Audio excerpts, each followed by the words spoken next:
Excel Techno School, Guruvayanakeರೆ, Venuru. Admission open now. Bihar ಎಲೆಕ್ಷನ್ಗೆ ಕಾಂಗ್ರೆಸ್ ತನ್ನ star ಪ್ರಚಾರಕರ ಪಟ್ಟಿಯನ್ನು ರಿಲೀಸ್ ಮಾಡಿದೆ. ಸ್ಟಾರ್ ಕ್ಯಾಂಪೇನರ್ನ ಪಟ್ಟಿಯನ್ನು ರಿಲೀಸ್ ಮಾಡಿದೆ. ಸ್ಟಾರ್ ಕ್ಯಾಂಪೇನರ್ ಪಟ್ಟಿಯಿಂದ ಸಿಎಂ ಸಿದ್ದರಾಮಯ್ಯ, ಡಿಸಿಎಂ ಡಿಕೆಶಿಗೆ ಕೋಪ್ನ ನೀಡಲಾಗಿದೆ.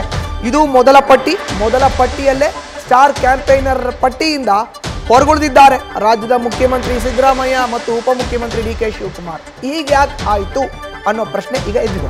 ಎಐಸಿಸಿ ಅಧ್ಯಕ್ಷ ಮಲ್ಲಿಕಾರ್ಜುನ್ ಖರ್ಗೆ, ಗಾಂಧಿ ಕುಟುಂಬ ಸೇರಿದಂತೆ 40 ಜನ ಸ್ಟಾರ್ ಪ್ರಚಾರಕರ ಮೊದಲ ಪಟ್ಟಿ ಈಗ ಬಿಡುಗಡೆ ಆಗಿದೆ. ಸಿಎಂ ಕುರ್ಚಿ ಕಿತ್ತಾಟಕ್ಕೆ ಸ್ಟಾರ್ ಪ್ರಚಾರಕರ ಪಟ್ಟಿಯಿಂದ ಕೋಕ್ ಸಿಕ್ತಾ ಅನ್ನೋ ಪ್ರಶ್ನೆ ಇದೀಗ ಎದ್ದಿದೆ. ಈ ಹಿಂದೆ ಎಲೆಕ್ಷನ್ಗಳಲ್ಲಿ ಸ್ಟಾರ್ ಪ್ರಚಾರಕರಾಗಿದ್ರು ರಾಜ್ಯದ ಮುಖ್ಯಮಂತ್ರಿ ಸಿದ್ದರಾಮಯ್ಯ, ಉಪಮುಖ್ಯಮಂತ್ರಿ DCM DK Shivakumar. Chhattisgarh, Haryana election star campaigner ಆಗಿದ್ರು ಸಿಎಂ ಡಿಸಿಎಂ. ದೆಹಲಿಯ ಚುನಾವಣೆಯ ವೇಳೆ ಸ್ಟಾರ್ ಕ್ಯಾಂಪೇನರ್ ಆಗಿದ್ರು ಡಿಕೆಶಿ. ನೋಡಿ, ಈಗ 40 ಜನರ ಮೊದಲ ಪಟ್ಟಿ ಬಿಡುಗಡೆ ಆಗಿದೆ. ಅದರಲ್ಲಿ ರಾಜ್ಯದ ಇಬ್ಬರಿಗೆ ಮಾತ್ರ ಅವಕಾಶವನ್ನು ಕಲ್ಪಿಸಲಾಗಿದೆ. ಒಂದು ಎಐಸಿಸಿ ಅಧ್ಯಕ್ಷರಾಗಿರೋ ಅಂತ ಮಲ್ಲಿಕಾರ್ಜುನ್ ಖರ್ಗೆ ಅವರ ಹೆಸರು ಮೊದಲನೇದಿದೆ. ಇನ್ನೊಂದು ರಾಜ್ಯಸಭಾ ಸದಸ್ಯ ಸೈಯದ್ ನಾಜಿರ್ ಹುಸೇನ್ ಅವರ ಹೆಸರಿದೆ, 15ನೇದು. ಇದೆರಡು ಬಿಟ್ಟರೆ 40 ಮಂದಿಯಲ್ಲಿ ಕರ್ನಾಟಕದವ್ರು ಬೇರೆ ಯಾರೂ ಇಲ್ಲ. ಶ್ರೀ ಸೈಯದ್ ನಾಜಿರ್ ಹುಸೇನ್ ಇವರಿಬ್ಬರ ಹೆಸರು ಬಿಟ್ಟರೆ ಇನ್ಯಾರ್ದು ಇಲ್ಲ. ಎಐಸಿಸಿ ಅಧ್ಯಕ್ಷ ಮಲ್ಲಿಕಾರ್ಜುನ್ ಖರ್ಗೆ, ಸೈಯದ್ ನಾಜಿರ್ ಹುಸೇನ್ ಇವರಿಬ್ಬರನ್ನ ಬಿಟ್ಟರೆ ರಾಜ್ಯದಿಂದ ಸಿಎಂ ಮತ್ತು ಡಿಸಿಎಂ ಹೆಸರಿಲ್ಲ. ಹೆಚ್ಚಿನ ಮಾಹಿತಿ ನೀಡ್ತಾರೆ ನಮ್ಮ ಪ್ರತಿನಿಧಿ ಶಿವಪ್ರಸಾದ್. ಈಗ ನೇರ ಸಂಪರ್ಕಕ್ಕೆ ಜಾಯ್ನ್ ಆಗಿದ್ದಾರೆ. ಶಿವಪ್ರಸಾದ್, ನೋಡಿ, ಬಹಳ ಕುತೂಹಲ ಕೆರಳಿಸಿರೋ ಅಂತ ಬಿಹಾರ ರಾಜ್ಯದ ಚುನಾವಣೆ ನಡೀತಾ ಇದೆ. ಫಸ್ಟ್ ಲಿಸ್ಟ್ ಈಗ ರಿಲೀಸ್ ಆಗಿದೆ. 40 ಮಂದಿ ಸ್ಟಾರ್ ಕ್ಯಾಂಪೇನರ ಹೆಸರು. ರಾಜ್ಯದಲ್ಲಿ ಮುಖ್ಯಮಂತ್ರಿಗಳ ಹೆಸರು ಇಲ್ಲ, ಉಪಮುಖ್ಯಮಂತ್ರಿಗಳ ಹೆಸರು ಇಲ್ಲ. ಏನು ಈ ಸಂದೇಶ? ಖಂಡಿತವಾಗಿ ಮಧುಸೂದನ್, ಈಗಾಗಲೇ ಬಿಹಾರ ಚುನಾವಣೆಗೆ ಸಂಬಂಧಪಟ್ಟಂತೆ ಮೊದಲ ಹಂತದ ಚುನಾವಣೆಗೆ 40 ಮಂದಿ ಸ್ಟಾರ್ ಪ್ರಚಾರಕರ ಪಟ್ಟಿಯನ್ನ ಎಐಸಿಸಿಯಿಂದ ಬಿಡುಗಡೆ ಮಾಡಲಾಗಿದೆ. ಪ್ರಮುಖವಾಗಿ ಕಾಂಗ್ರೆಸ್ ಆಡಳಿತದಲ್ಲಿ ಇರ್ತಕ್ಕಂಥ ರಾಜ್ಯದ ಮುಖ್ಯಮಂತ್ರಿಗಳನ್ನು ಕೂಡ ಸ್ಟಾರ್ ಕ್ಯಾಂಪೇನರ್ ಪಟ್ಟಿಗೆ ಸೇರಿಸೋದು ವಾಡಿಕೆ. ಆರಂಭದಿಂದಲೂ ಕೂಡ ಯಾವುದೇ ರಾಜ್ಯದ ಚುನಾವಣೆ ಇದ್ದಂತ ಸಂದರ್ಭದಲ್ಲಿ ಕಾಂಗ್ರೆಸ್ ಪಕ್ಷ ಇತರ ರಾಜ್ಯದ ಮುಖ್ಯಮಂತ್ರಿಗಳನ್ನು ಕೂಡ ಚುನಾವಣಾ ಪ್ರಚಾರಕರ ಪಟ್ಟಿಯಲ್ಲಿ ಅವರಿಗೆ ಹೆಸರನ್ನು ಕೂಡ ಅಲ್ಲಿ ಉಲ್ಲೇಖ ಮಾಡಲಾಗುತ್ತೆ. ಆದ್ರೆ ಈ ಬಾರಿ ಬಿಹಾರ ಚುನಾವಣೆಗೆ ಮೊದಲ ಹಂತದ ಸ್ಟಾರ್ ಪ್ರಚಾರಕರ ಪಟ್ಟಿಯನ್ನ ಏನ್ ಬಿಡುಗಡೆ ಮಾಡಲಾಗಿದೆ, ಇದರಲ್ಲಿ ರಾಜ್ಯದ ಸಿಎಂ ಸಿದ್ದರಾಮಯ್ಯ ಇರಬಹುದು, ಡಿಸಿಎಂ ಡಿಕೆ ಶಿವಕುಮಾರ್ ಅವರ ಹೆಸರನ್ನ ಪಟ್ಟಿಯಿಂದ ಕೈ ಬಿಡಲಾಗಿದೆ.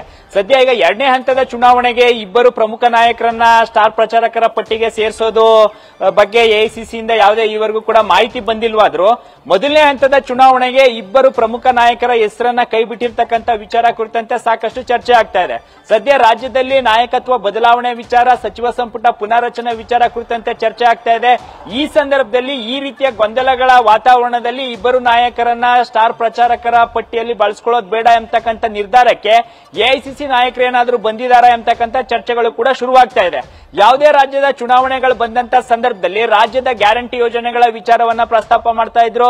ಜೊತೆಗೆ ರಾಜ್ಯದಲ್ಲಿ ಸಿಎಂ ಸಿದ್ದರಾಮಯ್ಯ ಅವರು 5 ಗ್ಯಾರಂಟಿಗಳನ್ನ ಕೊಡೋದ್ರ ಮುಖಾಂತರ ಕರ್ನಾಟಕ ಮಾಡಲ್ ಎಂಬತಕ್ಕಂಥ ವಿಚಾರವನ್ನು ಕೂಡ ಪ್ರಸ್ತಾಪ ಮಾಡ್ತಾ ಇದ್ರು.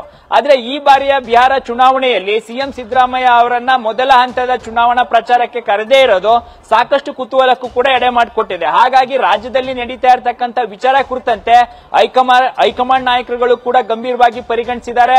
ನಾಯಕತ್ವ ಬದಲಾವಣೆ ವಿಚಾರ, ಸಚಿವ ಸಂಪುಟ ಪುನಾರಚನೆ ವಿಚಾರ, ಜೊತೆಗೆ ರಾಜ್ಯದ ಸದ್ಯದ ಆರ್ಥಿಕ ಪರಿಸ್ಥಿತಿ ವಿಚಾರಗಳ ಕುರಿತಂತೆ ದೊಡ್ಡ ಮಟ್ಟದಲ್ಲಿ ಚರ್ಚೆ ಆಗ್ತಾ ಇದೆ.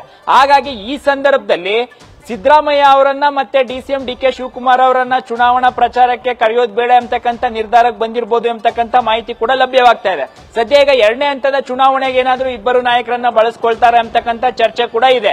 ಇದರ ಜೊತೆಗೆ ಬಿಹಾರದಲ್ಲಿ 55% ಒಬಿಸಿ ಮತಗಳು ಇರ್ತಕ್ಕಂಥ ಈ ರಾಜ್ಯದಲ್ಲಿ ಸಿದ್ದರಾಮಯ್ಯರಂತ ಒಬಿಸಿ ಲೀಡರ್ ಅನ್ನೇ ಕಾಂಗ್ರೆಸ್ ಪಕ್ಷದ ನಾಯಕರು ಸ್ಟಾರ್ ಪ್ರಚಾರಕರ ಪಟ್ಟಿಯಿಂದ ಕೈಬಿಟ್ಟಿರೋದು ಸದ್ಯ ರಾಜ್ಯದಲ್ಲಿ ನಡೀತಾ ಇರತಕ್ಕಂಥ ತಮ್ಮದೇ ಪಕ್ಷದ ತಮ್ಮದೇ ಸರ್ಕಾರದ ನಾಯಕರ ನಡುವಿನ ಅಗ್ಗಜಗ್ಗಾಟ, ನಾಯಕತ್ವ ಬದಲಾವಣೆ ವಿಚಾರ, ಸಚಿವ ಸಂಪುಟ ಪುನಾರಚನೆ ವಿಚಾರ ಕುರಿತಂತೆ ಏನ್ ಗೊಂದಲ ಇದೆ, ಈ ಸಂದರ್ಭದಲ್ಲಿ ಆದಷ್ಟು ಕರ್ನಾಟಕದ ನಾಯಕರನ್ನ ಅಂದ್ರೆ ಸಿಎಂ ಡಿಸಿಎಂ ಅವರ ಜೊತೆಗಿನ ಅಂತರವನ್ನೇನಾದ್ರೂ ಕಾಯ್ದುಕೊಂಡ್ರೆ ಎಂಬತಕ್ಕಂಥ ಚರ್ಚೆಗಳು ಕೂಡ ಶುರುವಾಗ್ತಾ ಇದ್ದು, ಎರಡನೇ ಹಂತದ ಸ್ಟಾರ್ ಪ್ರಚಾರಕರ ಪಟ್ಟಿಯಲ್ಲಿ ಎರಡನೇ ಹಂತದ ಚುನಾವಣೆಗೆ ಕರ್ನಾಟಕದ ಯಾವ ನಾಯಕರನ್ನ ಅಂದ್ರೆ ಸಿಎಂ ಡಿಸಿಎಂ ಅವರನ್ನೇನಾದ್ರೂ ಚುನಾವಣಾ ಅಖಾಡಕ್ಕೆ ಕರೀತಾರ, ಅವ್ರನ್ನು ಕೂಡ ಸ್ಟಾರ್ ಪ್ರಚಾರಕರ ಪಟ್ಟಿಗೆ ಬಳಸ್ಕೋತಾರ ಎಂಬುದನ್ನು ಕೂಡ ಈಗ ಕಾದ್ ನೋಡಬೇಕಾಗಿದೆ. ಮಧುಸೂದನ್, ಧನ್ಯವಾದ ಶಿವಪ್ರಸಾದ್ ನಿಮ್ಮ ಮಾಹಿತಿಗೆ.